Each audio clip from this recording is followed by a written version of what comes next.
Pemberhentian pekerja asing tidak jejaskan keyakinan pelabur. Tindakan tegas terhadap ahli UMNO yang ingkar larangan berkempen.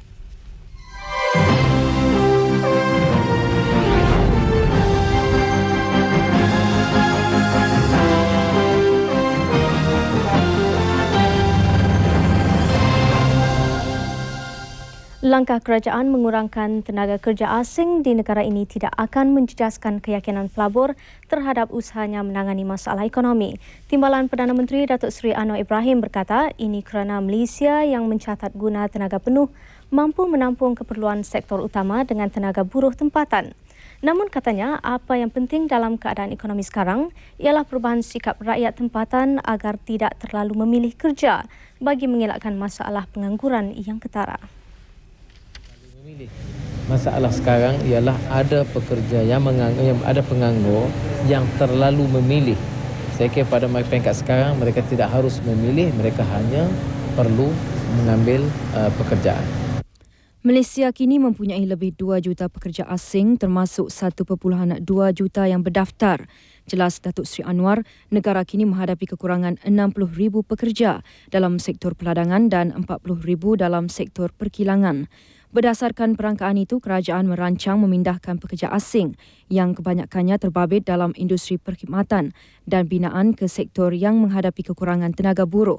Namun menurut Datuk Seri Anwar, bagi kilang yang terjejas operasinya kerana masalah ekonomi dan terpaksa memberhentikan pekerja, pemindahan pekerja perlu diselaraskan kerana ada jentera khas bagi tujuan itu.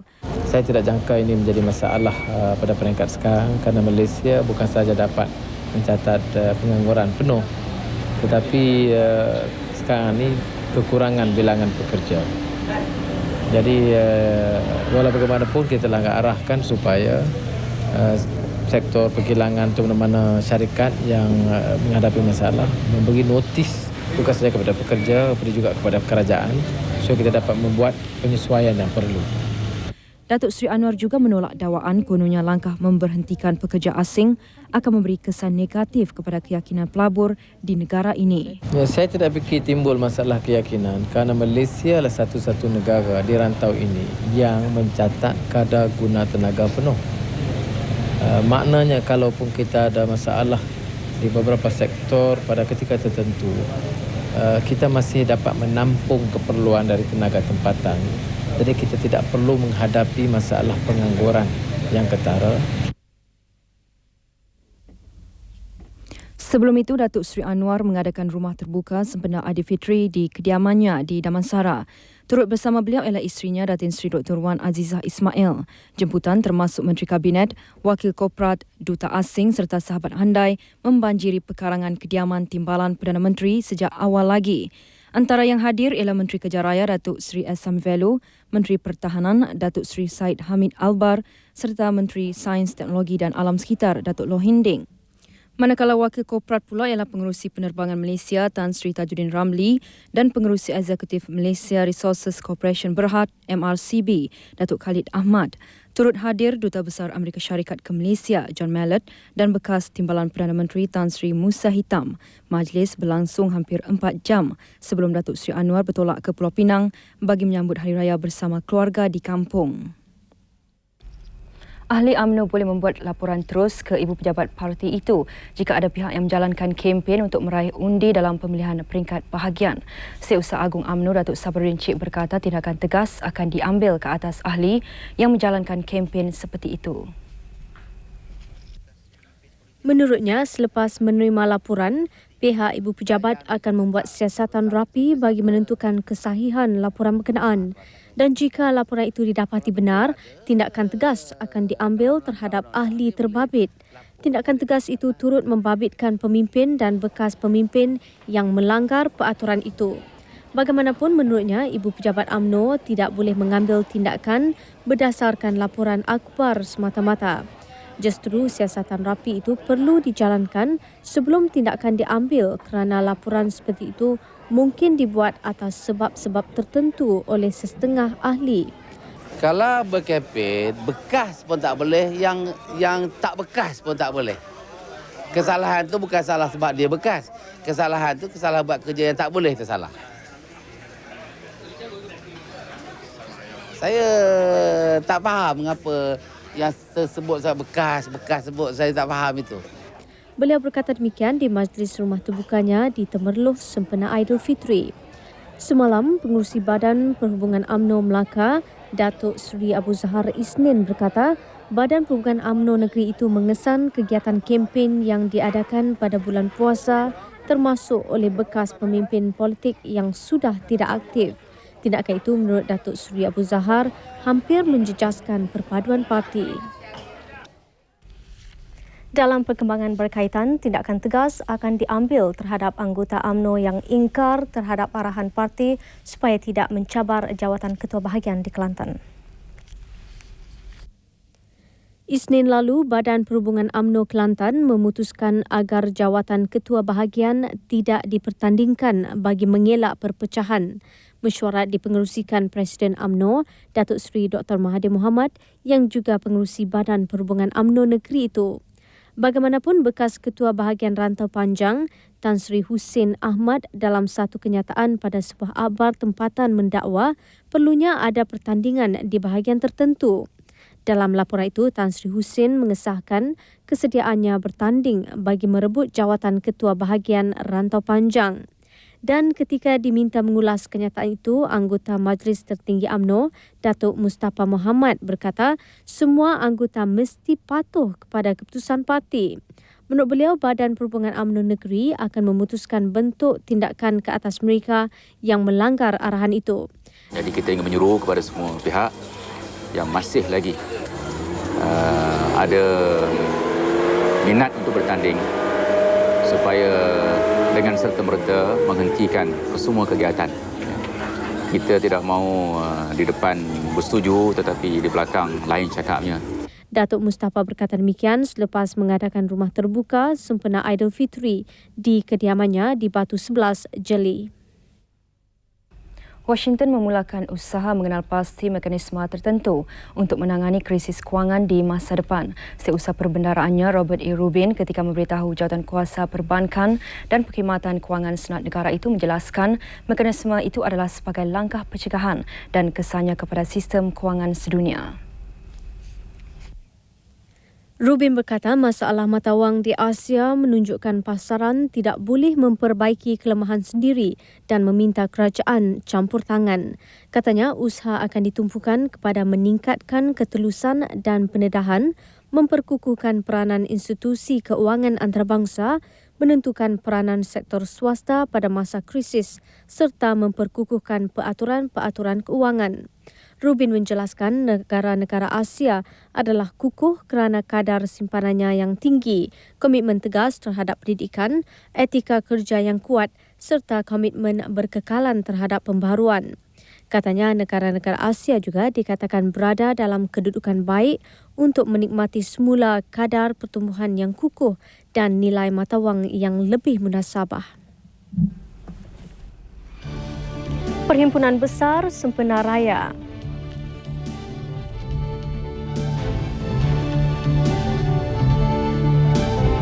Bayi lelaki ditemui di surau.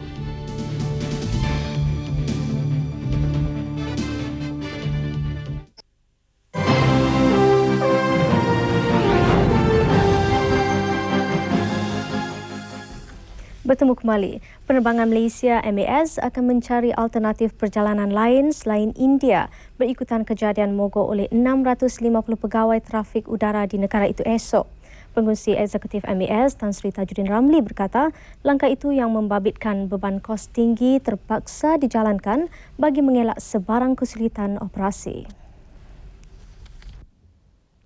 Kejadian mogok membabitkan pengawal trafik udara India ialah yang kedua pernah berlaku sejak kejadian pertama tahun lalu. Mogok bagi meminta kenaikan gaji dan isu berkaitan dipercayai akan menjejaskan kedua-dua operasi penerbangan domestik dan antarabangsa.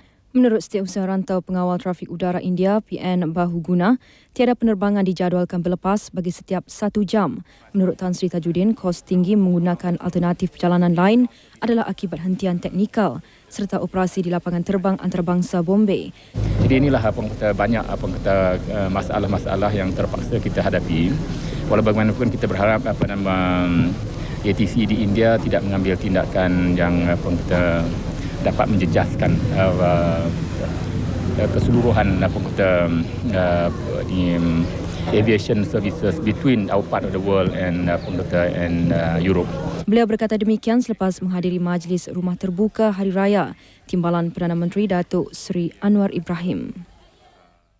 Kebocoran sistem minyak dan wap panas kilang petrokimia di kawasan perindustrian Gebeng, Kuantan 25 Januari lalu disahkan tidak menyebabkan pencemaran kepada sungai berhampiran. Menteri Besar Pahang Tan Sri Khalil Yaakob berkata laporan lengkap berhubung kejadian itu telah diperolehi daripada kilang terbabit dan Jabatan Alam Sekitar Pahang.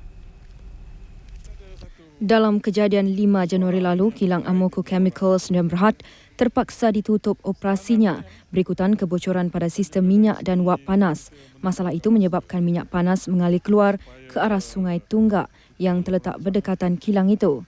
Menurut Tan Sri Muhammad Khalil, masalah berkenaan sudah selesai dan tidak menjejas sungai itu. Kita pun rasa gembira juga kerana mereka sendiri mengambil langkah-langkah mencucikan dan dia buat langkah-langkah untuk menyekat merebaknya pencemaran. Mana JAS ni pun dah hantar laporan kepada Tan Sri juga Dah. Proses pemulihan di penjara bukan sahaja menumpukan soal pendidikan moral tetapi kemahiran vokasional. Melalui konsep itu, banduan bukan sahaja mendapat kemahiran, malah produk yang dihasilkan boleh menjadi sumber pendapatan. Tahun lalu lebih 4.2 juta ringgit berjaya dikumpulkan hasil kerja tangan banduan. Maklumat selanjutnya bersama wartawan Kamarudin Mapeh yang meninjau proses pemulihan di penjara hingga melahirkan banduan yang berjaya selepas mereka dibebaskan. Pada umumnya, program pemulihan di penjara dibahagi kepada dua, iaitu latihan kemahiran dan latihan membentuk rohani atau jasmani. Ketua Pengarah Penjara Omar Muhammad Dan berkata, program pemulihan bermaksud melatih banduan agar mereka mahir dalam bidang-bidang tertentu. Bidang kemahiran itu termasuk jahit-menjahit, perkhidmatan dobi, catering, salon rambut, bengkel dan perabot. Pada masa ini terdapat 134 bengkel di semua institusi penjara di seluruh negara dan berupaya memberi peluang pekerjaan kepada 7,340 banduan. Dalam masa yang sama, kita mempunyai sasaran ke arah mempertingkatkan pendapatan atau hasil bagi jabatan penjara bagi membantu ke arah menambahkan pendapatan negara. Menurut Omar, hasil daripada latihan kemahiran yang diberi kepada banduan, Jabatan Penjara berjaya mengumpul sebanyak 3.5 juta ringgit pada tahun 1995. Jumlah itu dikatakan meningkat dan bagi tahun 1998 ini, Jabatan Penjara berharap dapat mengutip 5 juta ringgit hasil jualan itu. Omar yakin sasaran itu dapat dicapai dengan menganjurkan pameran hasil kerja tangan banduan di peringkat nasional, negeri dan agensi kerajaan. Tambahnya, 50% hasil kutipan diserah kepada kerajaan, 40% kepada banduan dan 10% lagi kepada tabung amanah banduan dan kaki tangan penjara. Daripada 40% itu, banduan menerima 2/3 jumlah itu untuk belanja harian, manakala selebihnya diberi pada hari mereka dibebaskan kelak. Namun yang lebih penting bagi mereka bukan pulangan berbentuk wang semata-mata, tetapi pengalaman dan kemahiran yang dipelajari. Sebelum menjahit, saya ada belajar catering, cara-cara nak mengemas pinggan, serve orang macam mana. Sebab dah nak balik kan, this year is the last year, so saya belajar menjahit. Pemulihan yang dijalankan di penjara ini penting tak bagi you? Penting. Kenapa? Sebab sebelum ni kita tak pernah tahu benda-benda macam ni semua. So sekarang kita dah tahu dan kita boleh isikan masa lapang dengan kerja-kerja macam ni. Sebab ini berfaedah bagi kita. Sekarang saya tahulah. Sedikit yang saya belajar. Jadi agaknya bila you bebas nanti, adakah you akan praktikan apa yang belajar? InsyaAllah. Apa yang you nak buat? Saya ingat saya nak kerja salon, saya minat dengan salon. Sambil-sambil saya mungkin menjahit di rumah. Sehingga kini, 300 banduan menerima sijil Majlis Latihan Vokasional Malaysia MLVM sebagai mengiktiraf kemahiran mereka dalam bidang yang dipelajari semasa menjalani hukuman. dan visual yang anda saksikan ini adalah bukti banduan mampu untuk menjadi usahawan yang berjaya. Identiti pemilik kedai perabot yang terletak di utara tanah air ini bagaimanapun dirahsiakan. Apapun yang pasti, hasil kerja bekas banduan terbabit bermutu tinggi dan mampu bersaing di pasaran. Program pemulihan yang dijalankan di penjara bertujuan mendedahkan nilai-nilai murni kepada banduan dengan harapan ia dapat dipraktikkan selepas mereka dibebaskan. Namun yang lebih penting, hasil kerja tangan para banduan mampu bersaing di pasaran dan sekaligus menjayakan kempen Belilah Barangan Buatan Malaysia. Kamordin Mape, Buletin Utama. Berhari Raya di perantauan mungkin tidak semeriah di negara sendiri kerana ia pasti diselitkan perasaan rindu kepada keluarga di tanah air. Bagi kaki tangan TV3 di Ghana, sambutan Aidilfitri tetap diadakan walaupun di suasana yang berbeza. Kira-kira 100 rakyat Malaysia di Ghana menyambut Hari Raya dengan persiapan yang sederhana. Juadah Hari Raya seperti kuih muih dihidangkan kepada tetamu. Seperti di Malaysia, budaya rumah terbuka dibawa ke sini bagi mewujudkan suasana ziarah menziarahi. Dan budaya kunjung-mengunjung kini semakin mendapat tempat di kalangan penduduk negara Afrika ini. Pengurus bahagian rancangan dan pemasaran TV3 Ghana, Karim Mohamad berkata, hampir 30% rakyat negara itu pengganut agama Islam. Sekarang budaya rumah terbuka telah pun dikenali oleh rakyat Ghana. Dan sembahyang kami telah pun melakukan sembahyang Jumaat Aidilfitri di Dataran Merdeka ataupun Merdeka Square yang dihadiri oleh puluhan ribu umat Islam yang berada di Accra ini umumnya. Sementara itu, penyelaras penerbitan TV3 Ghana, Azmi Atan berkata, berhari raya di kampung halaman tetap diingatan. Raya di Ghana taklah sehebat raya seperti di Malaysia. Kalau di Malaysia tu ramai sahabat andai dan juadah yang bernikah. Di sini, oleh kerana kita tidaklah begitu ramai, so suasana hari raya tu taklah seperti di Malaysia. Di kesempatan ini, kaki tangan TV3 di Ghana menyampaikan ucapan mereka. Dari kami di Ghana, selamat Hari Raya Aidilfitri dan Kofi Pacai. Dan ini pula sambutan Idul Fitri keluarga Dukut Maharajo di Ipoh, Perak. Keluarga besar itu yang mempunyai 500 ahli keluarga menjadikan perhimpunan raya satu kemestian. Pendekatan keluarga itu sememangnya wajar dicontohi umat Islam lain bagi mengeratkan silaturahim. Perhimpunan anggota keluarga keturunan Dukut Maharajo menjadi tradisi sejak 7 tahun lalu. Pada hari raya pertama, kira-kira 500 ahli keluarga termasuk dari Brunei dan Indonesia berkumpul di rumah Melan Dukut di Kampung Kepayang Ipoh. Melan 85 tahun adalah generasi kedua dan tertua dalam keluarga ini, manakala generasi kelima dan termuda ialah Adam Firdaus Faizal 6 bulan. Dukut berasal dari Temiang, Sumatera, meninggal dunia pada 1949. Beliau dikatakan tiba di Johor 100 tahun lalu ketika berusia 9 tahun dan merantau sebelum menetap di Ipoh. Kami buat selalu setiap kali hari raya lah, hari raya Aidilfitri. Jadi dia berapa? 7 tahun dah lah. Since daripada tahun 90 lah sampai ke tahun ni. Selang lah, tetap 2 tahun sekali. Where kami inform semua keluarga seluruh Malaysia melalui surat, melalui sekarang ni moden, melalui email. Sudah ada perjumpaan sesama sendiri di kampung saya lah. Anak-anak luar tak datang.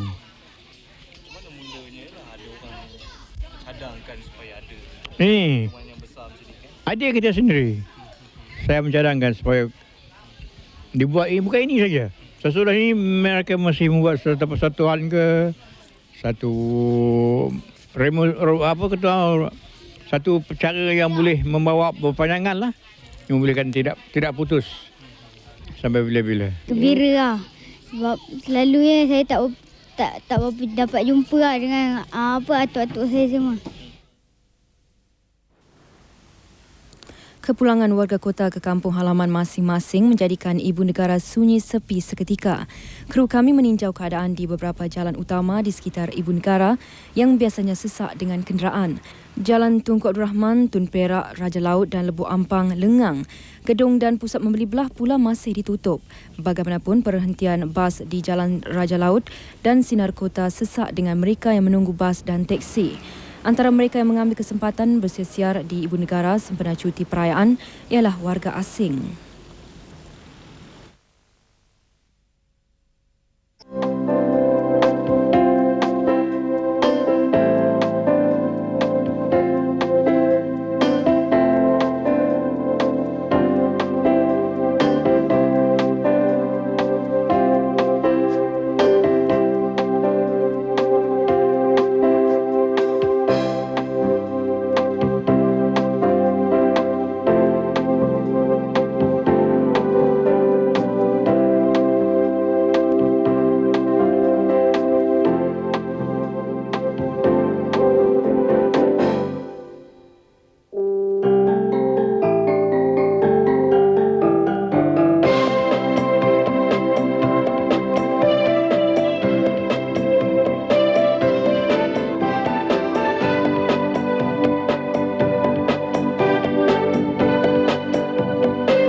5 kedai hangus dijilat api dalam satu kebakaran di Jalan Ampang pagi tadi. Bagaimanapun tiada kemalangan jiwa dilaporkan berlaku kerana semua premis ditutup sempena cuti umum perayaan. Kejadian dipercayai bermula pukul 5.50 pagi tadi. Premis yang hangus terbakar ialah kedai perabot, kedai makan, kedai kaca, bengkel kereta dan sebuah rumah kedai. Penghuni rumah Yun Kuntai bersama 5 ahli keluarganya sempat menyelamatkan diri. Saya nampak itu asap sudah pukul 5.30 lah macam ni. Nanti buat apa? Panggil anak lah, semua panggil anak lah. Bangun lah. 2 jentera bomba dari Jalan Ampang dan Jalan Pudu bergegas ke tempat kejadian. Sejurus menerima panggilan kecemasan. Menurut Pegawai Latihan Bomba Ampang, Imran Ahmad, kebakaran dipercayai bermula dari kedai perabot.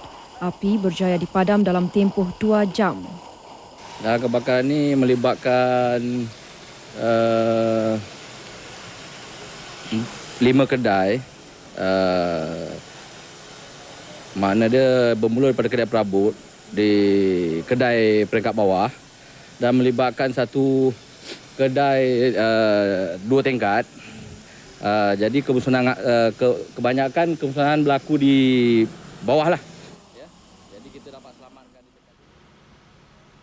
Satu lagi kebakaran berlaku di sebuah pejabat syarikat percetakan di Jalan 71C, Pintasan Damansara, Kuala Lumpur pagi tadi. Premis berkenaan dan peralatannya hangus sama sekali. Kebakaran bermula pukul 9 pagi. Kejadian disedari orang ramai yang melihat asap keluar daripada tingkat 2 premis berkenaan. Bangunan ini menempatkan ruang pejabat dan kedai. 2 jentera bomba masing-masing dari Balai Bomba Taman Tun Dr. Ismail dan Jalan Pantai bergegas ke tempat kejadian. Sejurus menerima panggilan kecemasan pukul 9.33 pagi. 12 anggota bomba bertungkus lumus memadamkan api. Mereka terpaksa menggunakan tangga dan memecahkan tingkap untuk masuk ke premis berkenaan kerana pintu rintangan api dikunci. Masa kami sampai, kebakaran telah menyeluruh tetapi api tak keluar dalam kawasan yang terperangkap. Kebakaran kami jangka berpunca daripada peralatan elektrik yang tidak dipadam. Kemalangan yang meragut nyawa adiknya sudah hampir 6 tahun berlalu. Namun bagi Raja Mahmud Raja Saleh dari Kedai Lalat, Kota Baru, Kelantan, ia sukar dilupakan. Bahkan setiap kali bergema takbir Syawal, kejadian ngeri yang turut menjadikannya cacat seumur hidup. Kejadian itu mengimbau kembali sehingga menghiris perasaan. Raja Mahmud tidak menyangka perjalanan membeli air nira di Pantai Sabak, Kota Baru pada 16 Ramadan 6 tahun lalu berakhir dengan tragedi. Beliau dan adiknya Raja Saidi 17 tahun sedang menyusuri selekoh pengkalan cepat ini apabila motosikal yang mereka tunggangi bertembung dengan sebuah van. 2 beradik itu sedang dalam perjalanan pulang dari Pantai Sabak. Raja Saidi cedera parah di kepala dan patah kaki kanan, manakala Raja Mahmud cedera di tangan dan kaki. Raja Saidi meninggal dunia di hospital setelah menjalani pembedahan, manakala Raja Mahmud menjadi cacat seumur hidup. Ketika menceritakan pengalaman ngeri itu di rumahnya di Kampung Kedai Lalat, Kota Baru, Raja Mahmud berkata kejadian itu sehingga ini sukar dilupai. Masih terbayang keriangan wajah adiknya ketika membeli air nira. Bagaimanapun segala-galanya sudah tiada. Bukan saja beliau, bahkan kedua ibu bapanya masih sukar melupakan saat pilu itu. Ya ingatlah tak ada kan. Masa kata kebir tadi. Lah ni tadi kalau kata kebir ingat lalu. Serik dengan keadaan yang menimpa diri dan adiknya, Raja Mahmud mengingatkan pengguna jalan berwaspada agar mereka tidak menerima nasib yang sama. Saya berharapnya lah pada pendengar-pendengar musikal yang selalu asing tu, yang selalu nak tunjuk depan ramai. Biasalah saya yang anak-anak muda luar ni biasa tak lagi dah. Tempat ramai situ lah dia tunjuk teror dia lah. Tunggang menerak lah macam-macam lah. Saya harap yang naik motosikal tu selalu laju pelan sikit sebab apa? Yang tidak mengenal kita sebenarnya. Mak dalam masa akan terjadi. Sementara itu, kedatangan Aidilfitri tidak membawa sebarang erti kepada keluarga Mat Saleh Antong dan Zainah Muhammad Basir yang tinggal di Kampung Payama Simpang, Renggam, Johor. Bagi pasangan yang mempunyai 5 anak itu, kedaifan hidup menyebabkan hari mulia itu tidak dapat disambut semeriah umat Islam lain. Sebagai ketua keluarga, Mat Saleh terpaksa bekerja gigih demi menyara 5 anaknya yang berusia 2 hingga 14 tahun. Pendapatan RM90 sebulan sebagai buruh serta bantuan RM70 dari Jabatan Kebajikan Masyarakat masih tidak mencukupi untuk menampung kehidupan keluarganya. Lebih malang lagi, keluarga ini hidup menumpang di tanah jiran. Justru anaknya Mahad 8 tahun, Nuraizan 10, Mazlan 13 dan Sapuan 14 tahun tidak dapat meneruskan persekolahan berikutan masalah kewangan. Hanya bantuan jiran meringankan beban. Kuih hantar. Orang jiran-jiran hantar baju. Nah, baju di jiran tu memang adalah sedikit. Kuih ada tak ada raya ni? Ada. Tak adalah, kuih tak adalah. Penduduk kampung yang ditemui mengakui keluarga ini memang memerlukan bantuan. Saya sebagai penduduk kampung ni tahu sangatlah masalah dia ni. Kuranglah daya ingat pemikiran dia lah. Mereka yang ingin membantu keluarga ini boleh menghubungi Mat Saleh Antong, Kampung Paya Mas 86,200 Simpang Renggam, Johor. Jumlah kemalangan jalan raya di seluruh negara yang dicatatkan ops statik dalam tempoh 24 jam hingga pukul 12 malam tadi terus meningkat kepada 574 kes berbanding 515 bagi tempoh yang sama kemarin. Korban kemalangan jalan raya juga meningkat dengan mendadak iaitu 26 mangsa. Tertera di kaca TV anda ialah jumlah kematian dalam tempoh 24 jam. Daripada 22 kes kemalangan maut, jumlah itu meningkat berbanding 16 kes kematian bagi tempoh sama kemarin. Selangor mendahului negeri lain dengan 5 kes kematian diikuti Perak, Johor dan Pahang. Dan ini pula pecahan mangsa yang terbunuh. 16 nyawa terkorban membabitkan penunggang dan pembonceng motosikal. Semua mangsa terbabit dalam kemalangan di Jalan Persekutuan dan Negeri. Sejak ops statik dilancarkan 10 hari lalu, 178 orang terbunuh. Angka itu lebih tinggi berbanding tempoh sama tahun lalu, 173 orang. Sementara itu jumlah saman yang dikeluarkan sehingga kini ialah 1,427. Dalam pada itu, 7 kes kemalangan dilaporkan berlaku di Kedah sepanjang Hari Raya pertama Aidilfitri. Jurucakap Polis Trafik Negeri, satu daripadanya adalah kemalangan maut. Kejadian itu membabitkan seorang kanak-kanak lelaki berusia 4 tahun yang terbunuh selepas dilanggar kereta yang dipandu sepupunya di Kampung Alur Ibus dekat Alur Star. Kejadian berlaku petang semalam. Muhammad Muaz Muhammad Sukuri adalah anak bongsu daripada 4 beradik. Ketika kejadian, Muhammad Muaz dikatakan sedang menuju ke jalan raya yang terletak kira-kira 200 meter dari rumahnya tanpa disedari ahli keluarganya. Dia dilanggar kereta yang dipandu sepupunya yang sedang dalam perjalanan ke masjid. Menurut bapa mangsa Muhammad Sukuri Ahmad, dia terkilan kerana hasrat anaknya untuk merayakan Idul Fitri bersama datuknya Muhammad Said tidak kesampaian. Bukan dia keluar ayah, dia memang saya tak bagi dia ayah, saya dia umur tak cukup. Kan? Jadi dia keluar raya seorang dia lah. Tak tahu dia keluar, saya nak kata untuk saya duduk dalam rumah tiba-tiba tengok-tengok dia pemeh abang kata kereta lenggap. Mangsa yang patah tangan, paha serta cedera di kepala meninggal dunia di Hospital Alor Star. Pemandu kereta terbabit bagaimanapun tidak mengalami sebarang kecederaan. Jenazahnya selamat dikebumikan di tanah perkuburan Islam Kampung Alor Ibus malam semalam. Sementara itu, sepasang suami isteri terbunuh dalam kemalangan di Jambatan Satuk Kuching. Kejadian berlaku pukul 12.45 tengah hari tadi. Pasangan itu dikenali sebagai Abdullah Ajus, 68 tahun dan Sabtuyah Saud, 60 tahun dari Kampung Haji Baki, Kuching. Kedua-duanya meninggal di tempat kejadian apabila kereta yang dinaiki bertembung dengan kereta lain dari arah bertentangan di jambatan berkenaan. Manakala anak perempuan mangsa Hamidah Abdullah, 25 tahun dan suaminya Yusuf Muhammad, 26 tahun yang memandu kereta berkenaan cedera ringan. 3 penumpang dari kereta yang sebuah lagi juga cedera ringan. Mereka ialah Chai Song Gi, pemandu kereta, Ho Yap Queen dan Lee Bi Huat. Sebuah bas dengan 30 penumpang yang berada di belakang kereta mangsa turut remuk teruk di bahagian hadapan apabila melanggar kedua-dua kereta berkenaan. Kejadian berlaku ketika hujan dengan keadaan jalan raya licin. Dia nak motor kali laju boleh bah. Lebih laju tak cepat kontrol lagi. Lalu bertembung dia bah. Jadi sama-sama laju macam mana? Motor tu datang dari pasar lah. Yang satu? Yang satu datang dari Mentang. Kemalangan menyebabkan kesakan lalu lintas sepanjang 2 km di sepanjang Jambatan Satok. Mayat mangsa dibawa ke Hospital Umum Sarawak untuk dibedah siasat. Sementara itu, keriangan dua bersaudara untuk menyambut Hari Raya di Rumah Rakan berakhir dengan tragedi.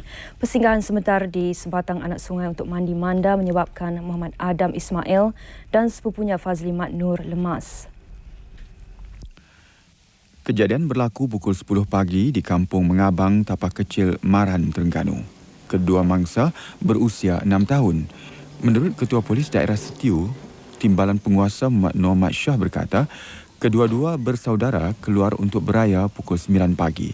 Bagaimanapun, Muhammad Adam dan Fazli dipercayai singgah di anak sungai berkenaan yang dalamnya kira-kira 1,5 meter untuk bermain dan mandi. Mayat mangsa ditemui terapung oleh abang mereka yang mendengar jeritan meminta tolong. Polis menerima panggilan kecemasan pada pukul 11 pagi.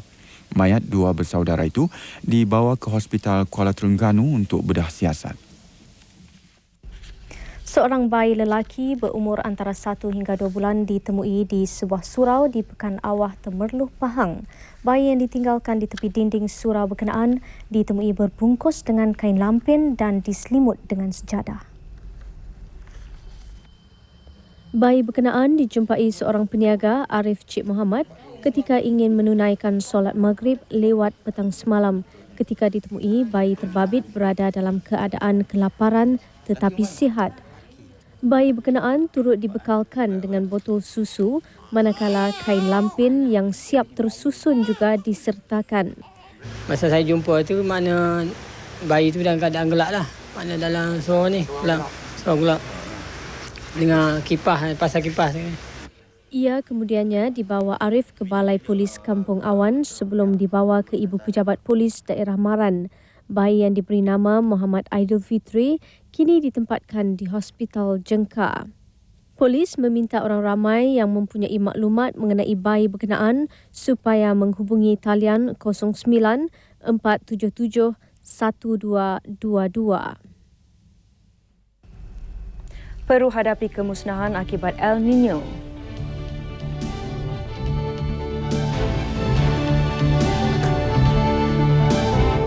Jenayah di Mexico semakin sukar dikawal.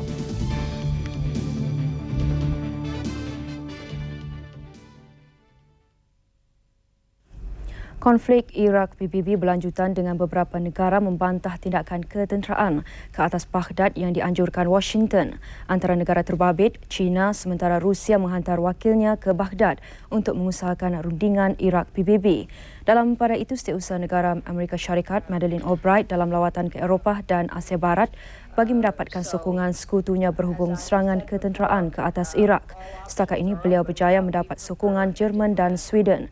Pentagon pula bercadang menambah 50 lagi pesawat pejuang ke Teluk sebagai tambahan kepada 30 kapal dan 300 pesawat pejuang sebagai persediaan tindakan ketenteraan. Konflik tercetus apabila Baghdad enggan membenarkan pasukan pemeriksa senjata PBB memastikan Iraq bebas dari senjata larangan seperti nuklear, kimia dan biologi. Sekatan ekonomi ke atas Iraq akan ditarik balik apabila Majlis Keselamatan berpuas hati Baghdad sudah menghapuskan semua senjata itu.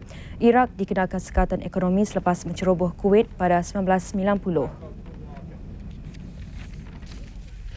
Fenomena El Nino mengancam Peru mengakibatkan 30% kawasan ditenggelami air.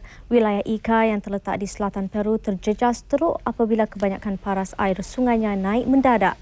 Beratus ribu penduduk kehilangan tempat tinggal. Sementara itu di selatan Andes, 31 orang mati akibat runtuhan salji. Di Koko, 650 km ke tenggara Lima, hampir 100 rumah tertimbus setelah tebing sungai pecah dan menyebabkan tanah runtuh.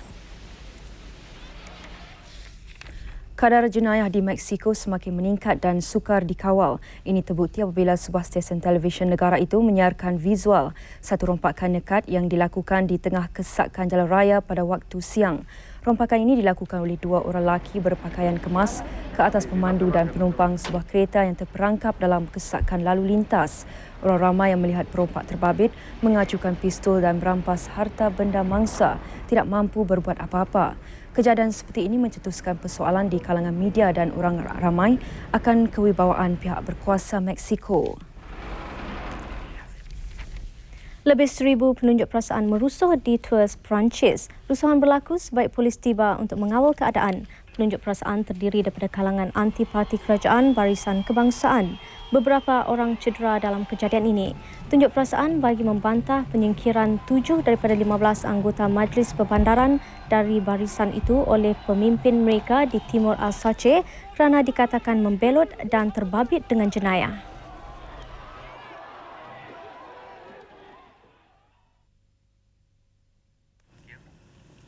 Salam sejahtera. Peminat bola sepak di Malaysia nyata puas dengan aksi bintang muda antarabangsa pada Piala Dunia Belia Jun tahun lalu.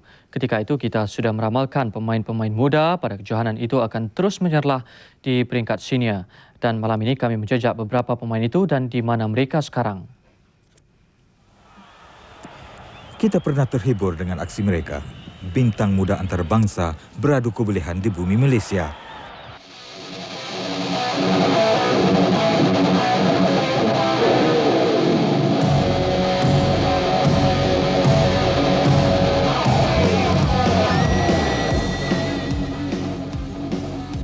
Mereka bukan saja memikat peminat di Malaysia, malah turut memancing perhatian kelab terkemuka. Kebanyakan mereka sedang mengukir prestasi, antaranya Zalaeta, Edelton, Owen dan Trezeguet. Sebaik meninggalkan Malaysia, Edelton terus dibeli kelab terkemuka Itali, Parma. Bagi Inter, Edelton mampu mengikut jejak Ronaldo sebagai penjaring berbisa. Siapa tak ingat jaringan emas Lionel Scaloni yang membendam Samba Brazil di Kuching? Tanpa belengah, bekas juara Liga Spanyol di Deportivo de la Coruña mendapatkan Scaloni sebagai pelabur masa depan. Ternyata Piala Dunia Belia di Malaysia menjadi pentas bagi melonjakkan harga diri mereka sebagai pemain profesional. Peningkatan mereka bukan setakat mewakili kelab terkemuka. Setelah beraksi pada Piala Dunia Belia, penonjolan mereka mungkin diteruskan ke Piala Dunia di Perancis Jun ini. Penyerang sensasi Liverpool, Michael Owen, serta dua pemain Monaco, Thierry Henry dan David Trezeguet kini memburu tempat skuad senior ke Perancis. Pastinya ingin mengikut jejak Diego Maradona dari Piala Dunia Belia ke Piala Dunia. Tiada impian Piala Dunia bagi dua penyerang Uruguay, Marcelino Zalaeta dan Nicolas Oliveira. Namun hanya masa akan menentukan Zalaeta dan Oliveira menjadi tonggak Uruguay ke Piala Dunia yang akan datang. Sememangnya semangat kental serta cita-cita yang membara mereka sudah terbukti untuk mewarnai persada bola sepak antarabangsa. Bagaimana pula dengan bakat-bakat muda negara kita? Semoga satu hari nanti anak muda kita akan mewarnai pentas bola sepak antarabangsa. Kemeriahan Aidilfitri terus dirasai dengan memasuki hari kedua hari ini. Bagi pemain muda Selangor, Rizal Hassan, perayaan kali ini lebih bermakna selepas membantu Selangor menjuarai Piala Malaysia dan Piala FA musim lalu. Bagi pemain muda Selangor, Muhammad Rizal Hassan, perayaan tahun ini sememangnya bermakna. Tahun lalu merupakan musim pertama Rizal menyarung jersey ke-11 utama Selangor dan langkahnya bertuah apabila membantu Selangor muncul juara Piala Malaysia. Kemeriahan menyambut Hari Raya turut disambut oleh rakan sepasukan yang menziarahi rumahnya. Antara yang hadir, Rusdi Suparman, Azhar Lamin dan Nazam Hizat. Pemain Selangor akan kembali turun ke Padang pada 9 Februari ini bagi persediaan menempuh musim 1998 dan paling penting mempertahankan Piala Malaysia. Bagi Rizal, musim 1998 dinanti dengan keazaman yang tinggi. Kalau boleh, semua family kan, insya-Allah boleh bawa ke Selangor. Kami mengucapkan selamat Hari Raya Aidilfitri. Yeay! Selepas beberapa kejayaan cemerlang di luar negara, Sukan Commonwealth ke-16 September ini, agenda utama Shalin Zulkifli mengharumkan nama Malaysia. Begitupun dia sedar cabaran peserta Australia, Kiara Honeychurch, yang menumbangkannya pada pertandingan Piala Dunia di Belfast tahun lalu. Bagi Shalin, kehadiran Syawal kesempatan buatnya menghitung cabaran Sukan Commonwealth yang makin hampir. Begitupun dia tidak mahu terlalu tertekan dengan reputasi pemain harapan negara. Justru Aidilfitri disambut meriah meskipun penuh kesederhanaan. Saya nak ucapkan selamat Hari Raya dan selamat Tahun Baru Cina kepada semua peminat-peminat sukan dan semoga mereka merayakan Hari Raya ini dengan gemilang dan gembira sekali. Charlene akan kembali berlatih lebih intensif selepas Aidilfitri ini. Olahragawati tahun 1996 ini dilihat calon utama bakal membawa cabaran negara meskipun akan bersaing dengan KN Lai, Sharon Lau dan Lydia Kwa. Sebagai gelanggang pemanas badan, Charlene membayangkan menyertai terbuka Emirat Arab Bersatu bulan depan yang menawarkan hadiah wang tunai RM41,000. Pemain sensasi wanita dunia Martina Hingis memulakan cabaran 1998 dengan bergaya apabila meraih 2 gelaran pada terbuka Australia. Selepas berpasangan dengan Mirjana Lucic menjuarai acara beregu semalam, dia mengungguli pula bahagian perseorangan. Hingis menempaskan Conchita Martinez dari Spanyol 6-3 dan 6-3. Ini adalah kejuaraan berganda terbuka Australia pertama Hingis. Hingis berusia 17 tahun berpasangan dengan Lucic dari Croatia 2 tahun muda daripadanya. Mereka yang bertanding melalui wildcard menampilkan permainan kemas untuk menang 6-4 pada set pertama. Namun Davenport dan Nazareva selaku juara bertahan bangkit untuk mengikat kedudukan apabila menang set kedua 6-2. Set penentuan seolah-olah milik Davenport dan Nazareva. Davenport dari Amerika Syarikat dan gandingan dari Belarus selesa mendahului 3-0. Tetapi gandingan kemas Hingis dan Lucic sekali lagi mengejutkan. Mereka memastikan kejuaraan apabila menang 6-3. Selepas kejayaan itu, Hingis turun ke gelanggang dalam acara perseorangan. Giliran Conchita Martinez dari Spanyol kecewa dengan kehebatan Hingis apabila tewas straight set 6-3 dan 6-3. Ini adalah kemenangan Grand Slam kedua Hingis musim ini. Sebelum ini dia menjuarai Wimbledon dan tumpas kepada Eva Mayoli pada terbuka Perancis. Penguasaan pemain Switzerland ini nyata menyerlah dan langsung tidak memberi ruang kepada Martinez. Meskipun Martinez menggunakan kekuatan pukulan forehand, Hingis bijak mengambil kesempatan daripada kesilapan lawannya. Kemenangan ini membolehkan Hingis menerima hadiah wang tunai 1.7 juta ringgit.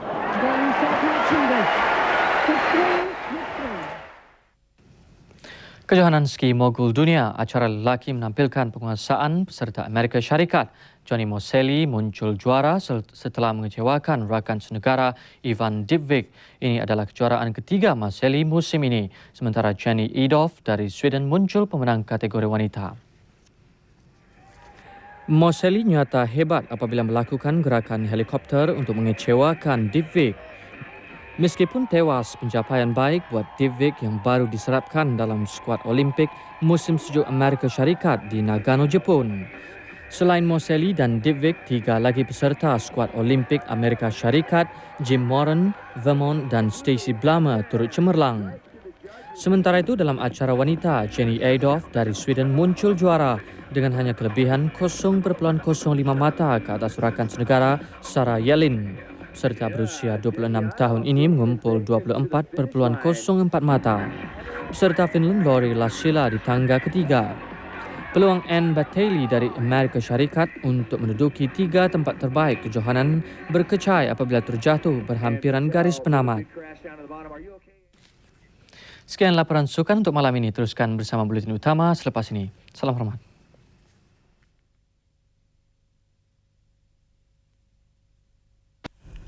Sempena Hari Raya ini, artis tempatan tidak ketinggalan mengucap selamat kepada peminat-peminat mereka di seluruh tanah air.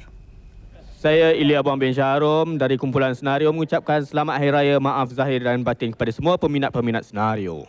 Saya Hamdan Ramli daripada senario mengucapkan selamat Hari Raya dan maaf zahir batin kepada semua yang peminat kami. Assalamualaikum. Saya Muhammad Azli bin Jaafar, salah satu daripada anggota senario mengucapkan selamat Hari Raya, maaf zahir batin kepada peminat senario yang menyaksikan rancangan senario. Okey, selamat Hari Raya, maaf zahir batin. Bye-bye. Saya Mazlan Haji Ahmad, anggota kumpulan senario mengucapkan selamat Hari Raya buat semua peminat-peminat senario. Bye-bye. Saya Wahid daripada kumpulan senario artis ambang klasik. Kepada semua penonton Buletin Utama, saya mengucapkan selamat kongsi raya dan berhati-hati di jalan raya. Assalamualaikum. Saya Rahmat dari kumpulan utama mengucapkan selamat Hari Raya, maaf zahir batin kepada semua peminat-peminat utama. Assalamualaikum, saya Dan dari Universal ingin mengucapkan selamat Hari Raya, maaf zahir batin kepada semua muslimin dan muslimat. Saya Nurmala Samsudin mengucapkan selamat Hari Raya Aidilfitri dan kongsi Fa Chai. Saya Kamilia, saya ingin mengucapkan Selamat Hari Raya Aidilfitri. Maaf zahir batin kepada semua peminat Kamilia dan juga semua rakan media masa. Hai, saya Isha. Saya ingin mengucapkan Selamat Hari Raya, maaf zahir dan batin dan kongsi pacai. Kepada teman-teman di luar sana, saya Yasin daripada Kumpulan Brothers mengucapkan Selamat Hari Raya Aidilfitri. Assalamualaikum, saya Syah The Brothers. Mengucapkan tahniah kepada mereka yang berpuasa dan selamat menyambut Hari Raya. Maaf zahir dan batin. Kami kumpulan kita mengucapkan Selamat Hari Raya Maaf Zahir Batin. Sambutan Idul Fitri di China mengakhiri buletin utama malam ini. Dengan itu, salam hormat dan selamat malam.